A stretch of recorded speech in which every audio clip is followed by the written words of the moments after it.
Oi, gente! Tô aqui mais uma vez. Hoje a gente vai falar sobre a Revolução Francesa, tá? A Revolução Francesa ela é um acontecimento muito importante da nossa história. É um período relativamente curto, vamos dizer assim, né? Ela se inicia em 1789 e vai até 1799.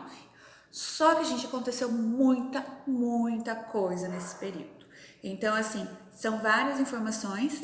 Vocês têm que prestar bastante atenção para não perder as informações importantes. Eu vou fazer esse vídeo em duas partes, porque senão ele vai ficar enorme, tá? E assim, por favor, tá, pessoal? Gostou do vídeo? Dá um like aí pra mim, por favor. Se inscreve no canal para ficar por dentro das novidades, porque dá um trabalhão fazer esse vídeo, tá? Mas vamos lá, tá? Então, primeiramente, o que a gente tem que saber? O que foi a Revolução Francesa, né? Talvez você já tenha ouvido falar do famoso slogan da Revolução Francesa: liberdade, igualdade, fraternidade. Legalité, igualité, fraternité, tá? Não sei falar francês, tá, gente? Mas só para vocês entenderem. Então, assim, a Revolução Francesa, ela marca o início da Idade Contemporânea, tá? Que a idade, lembra?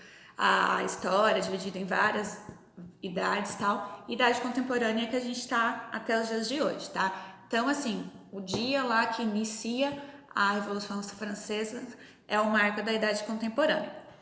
Então, assim, o que foi a Revolução Francesa? Logicamente, né? Foi um processo revolucionário, mas o que eles queriam?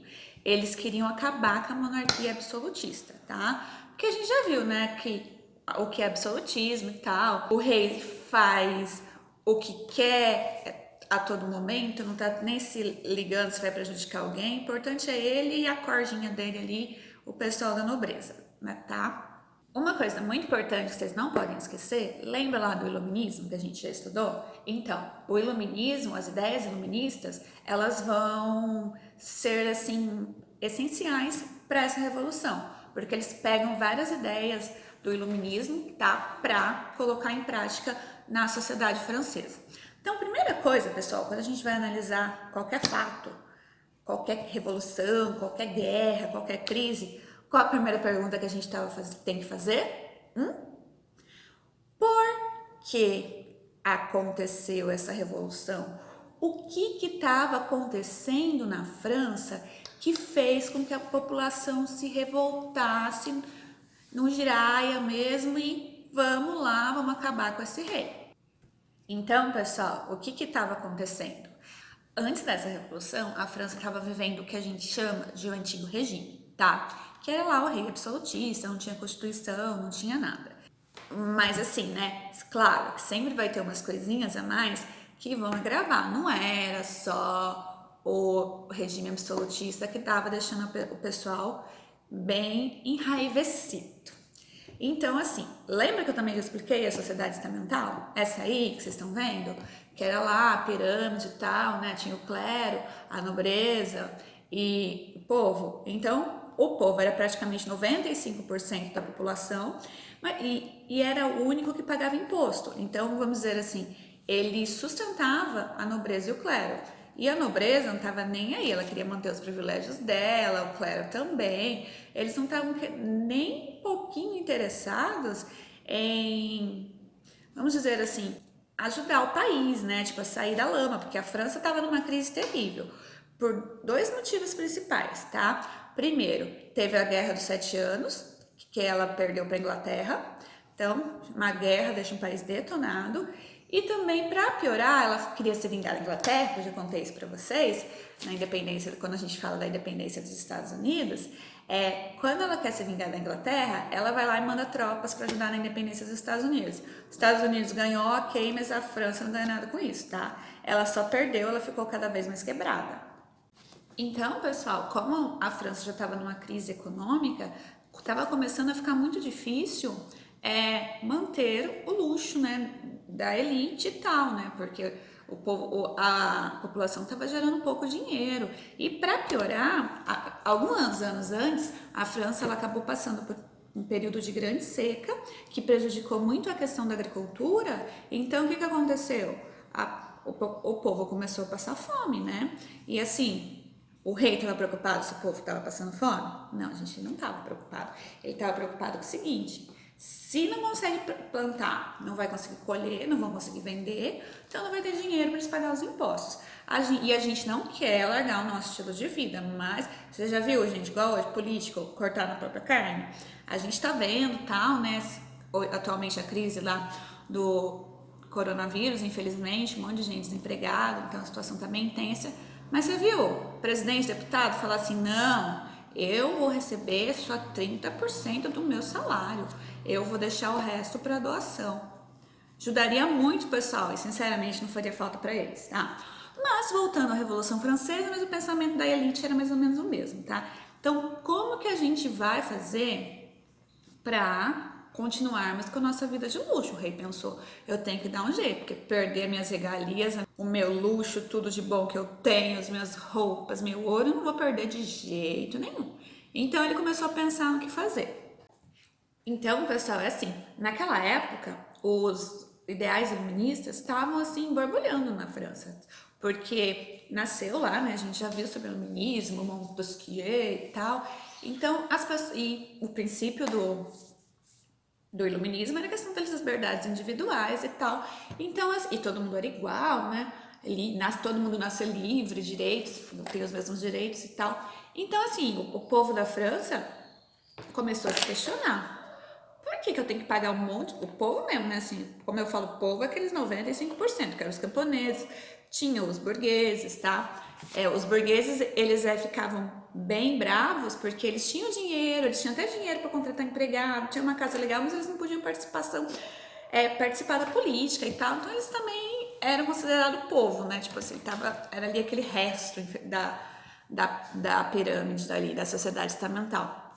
Então eles começaram a se questionar. Mas por que fulano tem mais direito do que eu? Por que ele nasceu rico e ele não precisa pagar imposto? Ele tem que ser esses parasitas, porque a nobreza era chamada de parasitária. Porque ele sabe que suga e não ajuda em nada. Por que eu tenho que bancar o luxo dele? Então, assim, eles começaram a questionar isso. Então, foi assim, vamos dizer assim, que foi uma fagulha para começar a revolução, tá? Lógico que não dá para você organizar uma revolução, né? O rei tem um super exército e tal, do nada, né? Mas daí começou a sementinha a germinar ali, tá? Então, pessoal, o rei da época na França era o Luís XVI. A gente até falou do Luís XIV, lembra lá? O Estado sou eu. O Luís XVI tinha as mesmas ideias, até uma aparência parecida, era família, tá? Então, ele queria fazer algumas reformas na França, ele queria se tornar, lembra do déspota esclarecido? Aquele que finge que é a favor do iluminismo, né? Investe em cultura, educação e tal, mas na verdade ele não quer deixar de sair do poder. E o absolutismo é uma das principais críticas do movimento iluminista. Então o que ele faz, né? Vamos tentar fazer essas reformas, vamos tentar resolver o problema dos impostos. Então, no ano de 1787, ele convoca o que a gente chama de Assembleia dos Notáveis. Quem que eram os notáveis? A nobreza e o clero, né? O rei, os parceirinhos ali e a igreja, né? Porque a igreja tinha uma importância, a igreja católica tinha uma importância muito grande naquela época. Então, o que eles fizeram? O rei foi lá, se reuniu e queria convencer os seus amiguinhos a pagar impostos, né? Porque, primeiro, ele estava pensando nele, né? Eu não posso perder meus luxos, né? Se der, eu ajudo meus amiguinhos. Se não der, fico só eu no luxo. Aí conversar, discutir. Logicamente, Claire Nobreza falou: não. A gente não vai pagar imposto. Se vira, arranja outro plano aí, porque isso aí moiou, viu? Moiou a caminhada. Então, o que ele vai fazer? Pensa. Em 1788, ele faz o que a gente chama de reunião dos estados gerais, tá? E aí seriam representantes dos 3 estados. O primeiro estado era o clero, o segundo estado era a nobreza, né? O rei no caso, o rei principal representante, e o terceiro estado era o povo. Nossa, o povo ficou numa alegria, gente. Nunca, porque a última Assembleia Geral dos Estados tinha acontecido há mais de 100 anos atrás. Então, eles estavam numa felicidade, não. Agora o rei, a nobreza, eles vão ouvir a gente, né? Vão entender o que a gente está passando, vai ser a hora de mudar. Só que assim, né? Quando que realmente o pessoal lá de cima ouve o povo, né, pessoal? Infelizmente é meio difícil. Então, nessa reunião, eles iam discutir a questão dos impostos, tá? Então, o povo falou assim, vamos votar, né, a gente, 95% da população, então a gente vai votar para eles pagarem os impostos, né, vai diminuir os impostos, na verdade o rei queria aumentar, né, gente? Vai ficar tudo de boa. Só que o sistema de votação não era, vamos dizer assim, democrático. O primeiro estado tinha direito a um voto, o clero. O segundo estado, a outro voto. E o terceiro estado, outro voto. Então, seriam 3 votos. Nobreza e clero sempre iam votar juntos para ferrar o povo. Então, no final das contas, acabou que essa reunião aí não deu em nada, assim, porque o terceiro estado ficou muito muito bravo, tá? Mas assim, segundo o esquema de votação do rei, ele só tinha direito a um voto, independentemente de quanto tinha a população. Então, logicamente, o rei e o clero, né, a nobreza e o clero, ia votar para eles pagarem mais impostos. Mas o povo, que estava cansado de ser explorado, falou assim, não vai ficar desse jeito. Vocês acham que vocês vão chamar a gente, vocês não vão ouvir a gente, vocês não vão atender os nossos pedidos e tal, nem tentar discutir, não vai ficar desse jeito. Então, assim, o Luís XVI, ele ficou vendo que o povinho estava bem revoltado, então ele ficou com medo de acontecer alguma coisa e ele decidiu que ele ia dissolver a reunião dos Estados Gerais, tá? Então, tipo assim, dissolver, pessoal, acabou, não tem, vai todo mundo para casa agora, acabou a discussão, não resolvemos nada, vai ficar as coisas do jeito que elas estão, depois mais para frente a gente vê o que faz. Quando o rei fala para todo mundo ir embora, não, acabou, eu não vou, ele não falou isso, né? Mas ele pensou, eu não vou eu não vou sair do poder, não vou deixar meus privilégios, o resto da nobreza, o clero também não. O pessoal do povo, né, do terceiro estado, eles estavam no palácio, né? Tem um monte de salas, estavam na sala de reunião e tal. O pessoal do terceiro estado, eles falaram, não, a gente não vai sair daqui. Aí o que eles fazem, pessoal? Eles se trancam numa sala do jogo da pela, tá? O que é esse jogo da pela? O jogo da pela, vamos dizer assim, é como se fosse um tênis, tá? Um jogo com raquete, para vocês entenderem melhor. Então, eles se trancam, né, nessa sala e falam que só vão sair de lá quando tiver uma nova Constituição. Uma coisa importante para vocês saberem, porque o rei dissolveu a reunião, foi que o seguinte, pessoal, a nobreza e o clero, eles também queriam limitar a participação política do rei. Então ele estava com medo de perder o poder absolutista que ele tinha. Então, vamos todo mundo embora. Mas como eu falei para vocês, o pessoal do terceiro estado ficou na sala do jogo da pela, tá? Esse momento fica conhecido como o juramento da sala do jogo da pela. E eles formam o que a gente chama de uma Assembleia Constituinte e começam a discutir, a trabalhar em uma nova Constituição para a França, tá? Porque eles estavam cansados de aceitar os mandos e desmandos do rei. E assim, pessoal, enquanto o terceiro estado estava lá discutindo sobre a Assembleia Constituinte, o resto da França estava assim, em ebulição, fogo no parquinho mesmo. A população estava toda injuriada, tá, com essa posição do rei, então eles começaram a se organizar para, vamos dizer assim, dar um golpe, né? Mas vamos dizer que foi um golpe do bem, porque eles tiram o rei para melhorar a condição de vida deles, né? Porque a maior parte dos golpes, na verdade, é para favorecer um pequeno grupo de pessoas, que é o pessoal da elite. Dessa vez, ia favorecer uma grande parte da população. Então, a gente nem chama de golpe, a gente chama de revolução, tá? Então, o que começou a acontecer? Esse fenômeno do grande medo foi o seguinte, os camponeses, porque a França ainda tinha muitos camponeses, ainda tinha resquícios do sistema feudal, eles começaram a amedrontar os seus patrões, vamos dizer assim. Então, o que eles começaram a fazer? Então, eles começam a enfrentar os seus senhores, tá? Eles estragam toda a plantação, eles queimam, bota fogo em tudo, na casa dos caras, detona tudo. E isso ficou conhecido como esse período de grande medo. Depois a gente vai falar do grande terror, tá, pessoal? Que é a parte que entra da guilhotina, tá? Mas a gente chega nela daqui a pouco. Então, pra vocês não confundirem, grande medo é um período, grande terror é outro período, tá?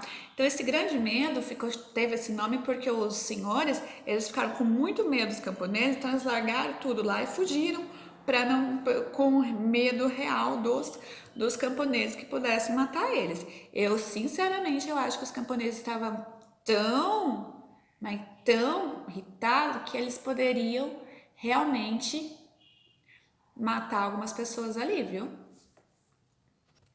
Enquanto isso, quando vai acontecer esse grande medo, o rei ainda estava lutando para fechar a Assembleia Nacional, né? Que eles criaram lá para discutir a nova Constituição. Mas na verdade ele não teve muito sucesso, porque o povo não deixou. Nesse período, o povo já tinha ido para a rua, já era uma grande quantidade, tá, pessoal? Tinha até o pessoal que era da nobreza que estava cansado de não ter tantos privilégios como eles gostariam, tá? E eles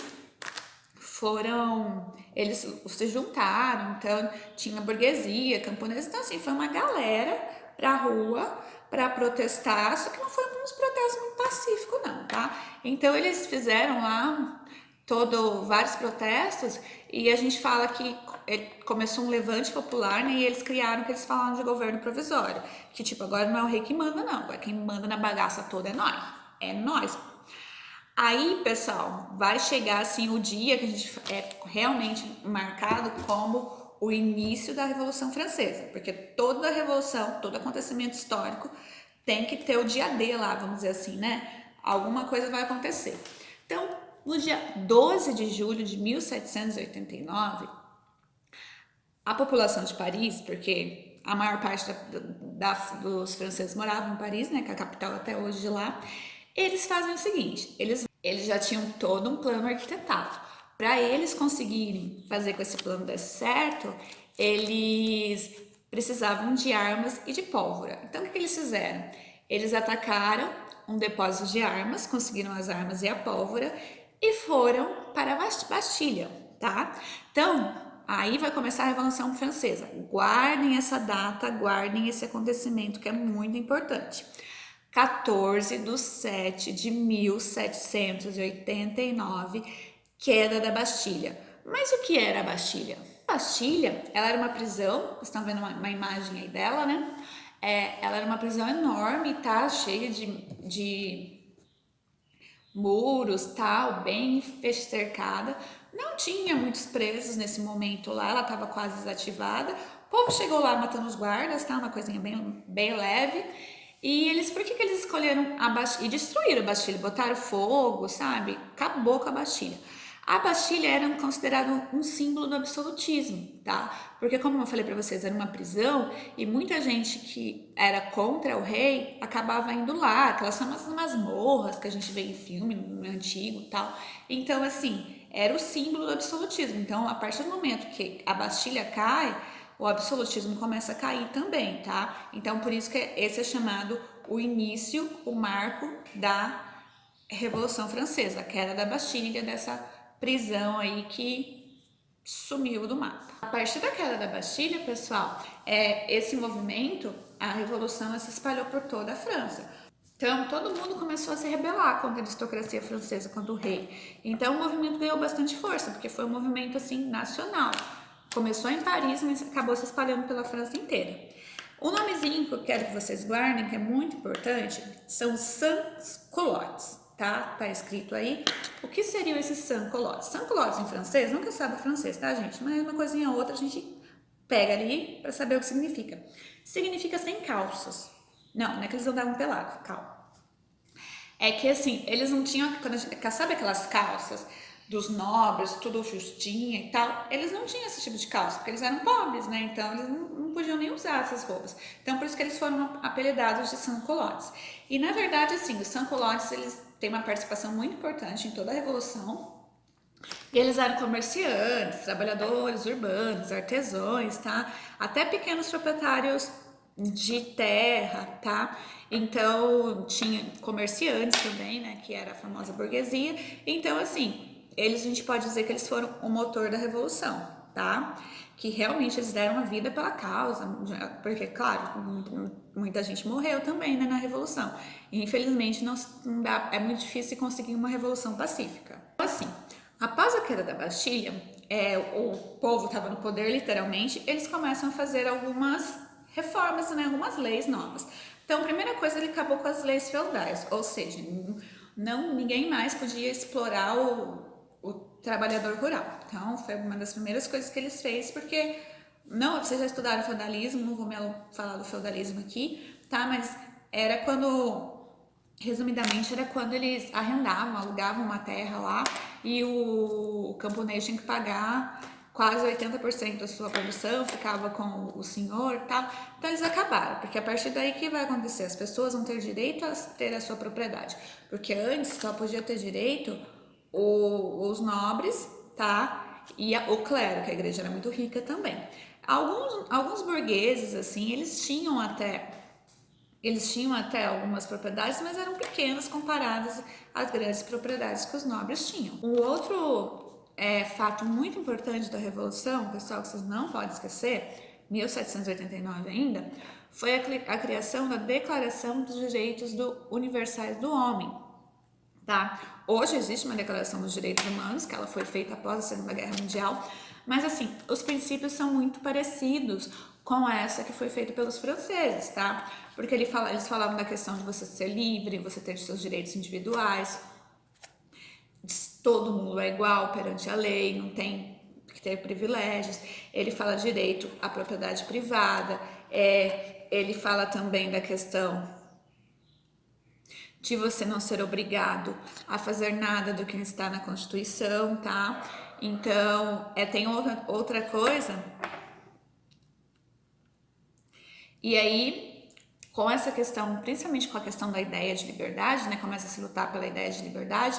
Então, aos poucos, eles vão cortando os privilégios dos nobres e acabam com a sociedade estamental. Agora, todo mundo nasce igual.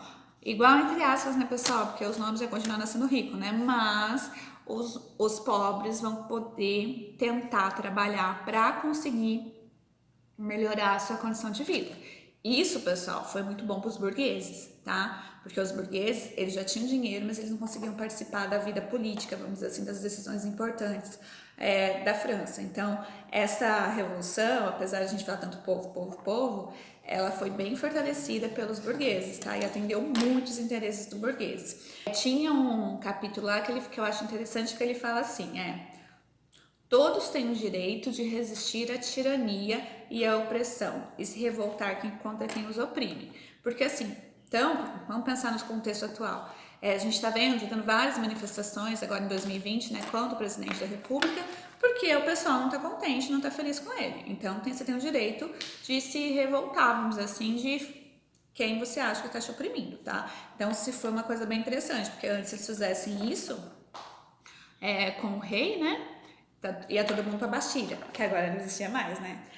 Outra coisa muito importante, liberdade de expressão, tá, pessoal? Começou a surgir jornais e tal, então, assim, foi alguns ganhos bem significativos e também, assim, coisas que a gente vê até hoje no nosso dia a dia, veio da questão da Revolução Francesa. A questão dos três poderes, que a gente viu no Iluminismo: legislativo, executivo, judiciário. Foi separado em três poderes justamente para que um pudesse, entre aspas, fiscalizar o outro, nenhum se sobrepor ao outro, né? A gente está vendo aí hoje, Brasil, né? Tem algumas manifestações aí pedindo para fechar o Supremo Tribunal Federal, que seria o Judiciário, e na verdade isso é inconstitucional, tá? Isso não pode acontecer, porque está definido em Constituição, e isso vem lá da época da Revolução Francesa. Então, pessoal, uma outra coisa muito importante desse período é que lembra do Estado laico, que o Estado, assim, não pode ter interferência da igreja. Eles também aplicaram isso, lógico, a religião continuava, tá? Mas o clero não podia mais interferir na política. Então, só para vocês entenderem que eles também praticaram a questão do Estado laico. Aí separar os três poderes, que eu já falei para vocês, e né, a ideia de igualdade cada vez mais aflora, vamos dizer assim, no povo francês. E aí, pessoal, nessa época que surge a atual bandeira da França, tá? Que a gente sabe que são 3 cores, o vermelho, o azul e o branco. Cada uma das cores representa, uma representa a liberdade, a igualdade e a fraternidade. Então tem todo um significado, não é só um retângulo dividido em 3, tá, pessoal? Tem todo um significado a bandeira da França.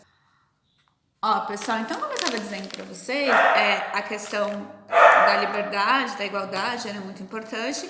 Então, em 1791, a França vai se tornar uma monarquia constitucional. O que seria isso? Eles foram bonzinhos até, né, gente? O senhor rei Luís XVI, a sua digníssima esposa Maria Antonieta, tá? Eles continuariam rei e rainha. Só que eles tinham que obedecer à Constituição. Então, na prática, ele perdeu muito do seu poder, porque ele só poderia agir de acordo com a Constituição. Claro, né, gente, que ele não gostou nem um pouquinho disso. Então, a partir desse momento, o rei passa a obedecer à Constituição, vai ter o voto censitário. Como assim votos? Era uma monarquia? Era uma monarquia, mas tinha um parlamento, né? Então o parlamento era escolhido pelo povo. O que seria o voto censitário, pessoal? Só uma parcela da população vota se ela ganhar determinado valor. Então, vamos supor, o Juquinha, ele ganha por ano 10 mil reais. O Fernandinho ganha 50 mil reais. O Fernandinho vota, o Juquinha não. Então, eles teria assim que você ter uma renda para você poder votar. Então, quem foi favorecido com isso aí? Os burgueses, os camponeses continuavam sem ter participação política, tá? Mas pelo menos, né, não ia ter que sustentar as regalias mais da nobreza do clero, já era um ganho.